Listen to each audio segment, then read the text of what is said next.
జవాబు అని ఎప్పుడు అనిపిస్తుంది? ఒక యాంకర్ మరో యాంకర్ ని ఇంటర్వ్యూ చేసినప్పుడు. ఇలాంటి సిచ్యువేషన్ తో మనందరినీ నవ్వించడానికి ఇప్పుడు వచ్చేస్తున్నారు rocket Raghava along with his team. ఈ దుర్యోధన దుశ్శాసన దుర్వినీత లోకంలో అందరికీ నమస్కారం అండి. మీకు ఈ రోజు గొప్ప వ్యక్తిని పరిచయం చేయబోతున్నాను. ఎవరు ప్రశ్నేస్తే చెమటలు పడతాయో, ఎవరు ప్రశ్నేస్తే కాంట్రవర్సీగా మారుతుందో, ఎవరు ప్రశ్నేస్తే అవతల వాళ్ళ గుండె ఆగిపోతుందో ఆ గొప్ప వ్యక్తి ఈ రోజు ఇక్కడికి రాబోతున్నాడు. అతనే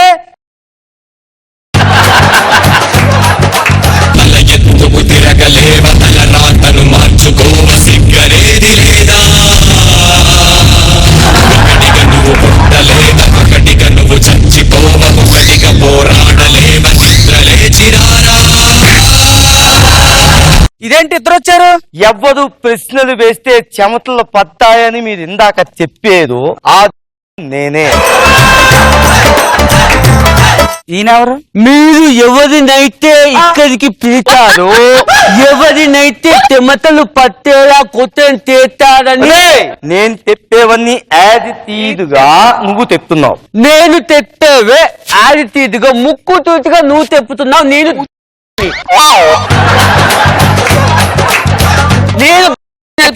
ఎక్స్క్యూజ్ మీ, ఇక్కడికి వచ్చింది మీరు కొట్టుకోవడానికి కాదు. మీరు ఒక సెలబ్రిటీని ఇంటర్వ్యూ చేసి మీలో ఎవరో నిరూపించుకోండి. ఇప్పుడు మనకు ఒక సెల్లులో బ్యాటరీ కావాలి.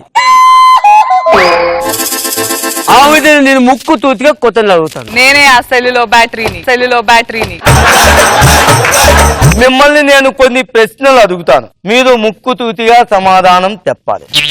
మొదటి ప్రశ్న, సాధారణంగా సినిమాలో ఒక మసాలా సాంగ్ చేసినప్పుడు దాన్ని ఐటమ్ సాంగ్ అంటారు, కానీ మీరు దాన్ని ఐటమ్ సాంగ్ అంటే ఒప్పుకోలేదు. కరెక్ట్. స్పెషల్ సాంగ్ అని చెప్పారు.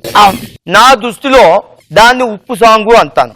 ఎందుకంటే సినిమా అనేది కూర లాంటిది అయితే మీరు చేసిన సాంగ్ అందులో ఉప్పు లాంటిది. అంటే ఉప్పు లేకపోతే కూర బాగుండదు. కరెక్ట్. ప్రశ్న పూర్తవలేదు, మీరు మిర్చి పడకండి. ఎందుకంటే ఆ పాటలో అద్భుతంగా డాన్స్ చెయ్యడమే కాకుండా ఇద్దరు పిల్లలున్న ఆంటీలా కనబడకుండా ఉండడానికి చాలా జాగ్రత్తలు తీసుకున్నారు. అవునా కాదా? సూటిగా చూసి చెప్పాలి. నేను సూటిగా చూస్తే మీరు తట్టుకోలేరు. అవును, నేను ఉప్పు సాంగ్ చేశాను. అందులో జాగ్రత్తలు తీసుకున్నారా లేదా? బాగా కనపడడానికి అందరిలాగే జాగ్రత్తలు తీసుకున్నాను. అంటే అమ్మమ్మలా కనిపించేది అనమాట. ఇప్పుడు మీకు రెండో ప్రశ్న, మీ పాటను పాడతాను, జాగ్రత్తగా వింటారా?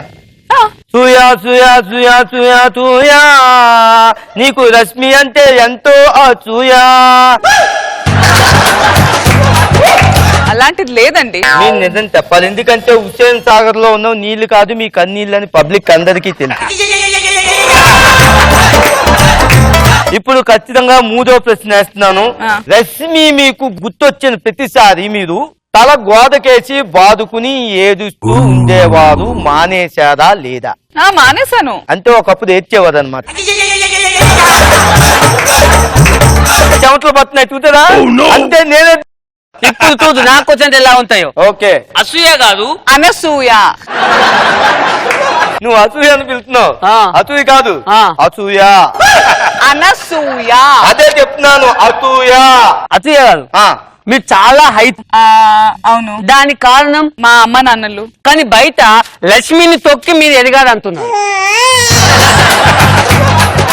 ఇది ఎంతవరకు వాస్తవం? బయట అన్న వాళ్ళని అడగండి. లక్ష్మికి తెలుగు రాదు, తను యాంకరింగ్ సరిగ్గా చేయదు, అందుకని ఆవిడ అన్ఫిట్ అని నేను అంటాను. మీరు ఏమంటారు? బేబీ, నీ సైడ్ నుంచి.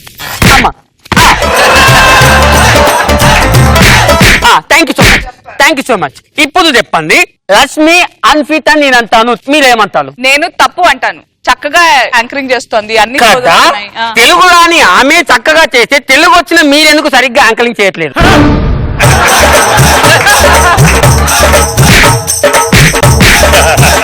నన్ను కొట్టింది కాబట్టి నిన్ను కొట్టింది కాబట్టి నువ్వు అంటున్నావు, అంతే కదా? ఒక మగవాడు నోరు తెరిచి మనస్ఫూర్తిగా ప్రశ్న అడిగితే కొట్టేస్తాదా? మీ ఇంట్లో మగవాళ్ళు లేదా? అన్నదమ్ములు లేదా? వాళ్ళు అడిగితే నేను కూడా. మీరిద్దరు ఎలాగో కొట్టుకోవడం అక్కడ తేలలేదు కాబట్టి ఇంకొక ఎవరినైనా ఇంటర్వ్యూ చేద్దాం, అప్పుడు మీరు ఎవరో తెలిసిపోతుంది. ఇప్పటికిప్పుడు దారిన పోయే దాని ఎవరు దొరుకుతాడు మనకు? సూర్యుడు చంద్రుడు రాముడు భీముడు కృష్ణుడు విష్ణువు కలిశారంటే వీడు. హే! మాటలు వాడడు మౌనమే పేలుడు ఎక్కడి కట్టడ లెక్కలు తేలు. సుధాకర్ గారు చూదేరా ప్రశ్నలు అడగక ముందే నీళ్ళు తాగేస్తున్నారు. అంతే నేనే మళ్ళీ తాగుతున్నారా?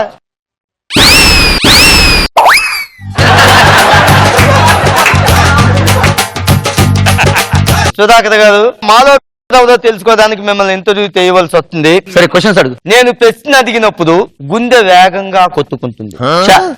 మొదటి ప్రశ్న మీకు అడుగుతున్నాను, ఓకే. జాగ్రత్తగా వినండి.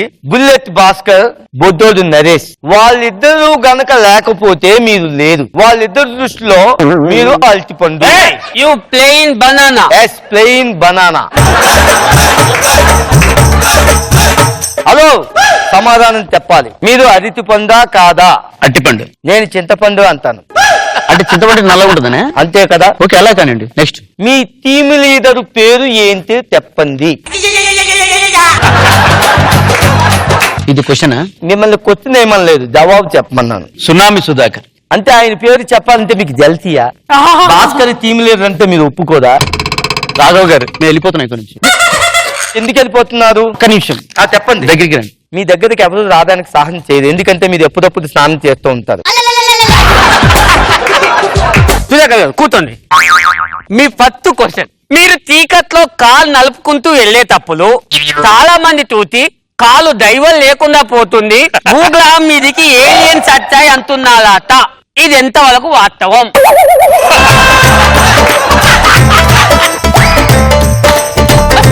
కారు నాది, డ్రైవ్ చేసేది నేను. ఒక్కసారి అక్కడ నిలబడతారా ప్లీజ్? మీ ప్యాంట్ బాగుంది, షర్ట్ బాగుంది, మీరు ఇవన్నీ ఎక్కడ కొన్నారు? షాప్ లో ఉంటుంది. కానీ పక్కింటోళ్ళు పిండి దండం మీద వేసుకుంటే ఎత్తుకొని వచ్చి వేసుకుంటున్నారు అంట. ఇది ఎంతవరకు వాస్తవం? ఇంకొకటి నేను నన్ను 3 దెబ్బలు కొట్టాను. నేను నన్ను కొత్త గుర్తుంది కాబట్టి ఆయన చెప్తే మీకు అర్థం కాదు.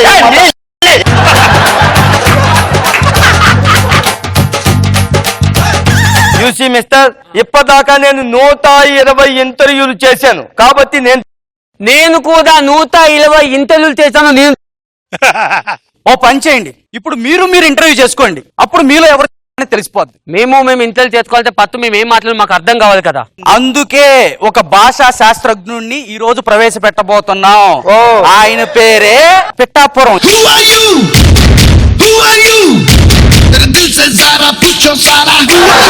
ఆయనకి ఏమన్నా వద దెబ్బ తగిలిందా? హలో, అది వద దెబ్బ కాదు, ఫ్యాన్ ఏదో ఫుల్ పెట్టారు. వేది గారికి అలా ఊగుంటారు. మేము ఇంటర్వ్యూ చేసినప్పుడు మాకే అర్థం కాదు, పబ్లిక్ ఇంకా అర్థం కాదు కాబట్టి మీరు కొద్దిగా ట్రాన్స్లేషన్ చేసి చెప్పాలి. చెప్పండి, మీరు ఎక్కడ డాబు తెస్తారు?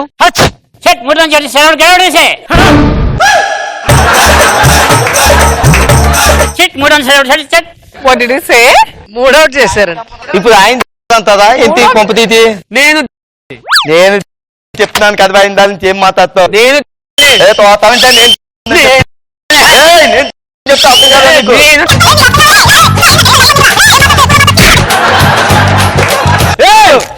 తెలుసా? మీరు కాదు, అసలైన ఆంది వేళ ఉన్నాడంట.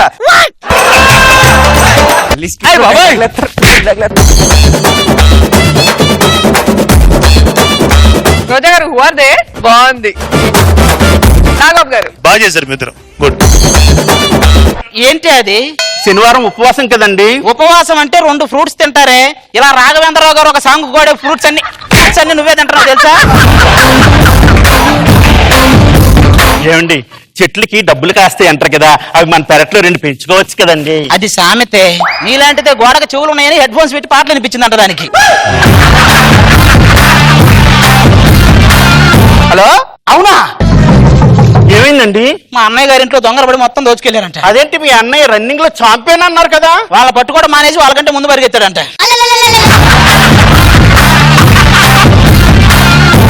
ఛాంపియన్ అక్కడ కూడా పూజ చేసుకున్నాడు.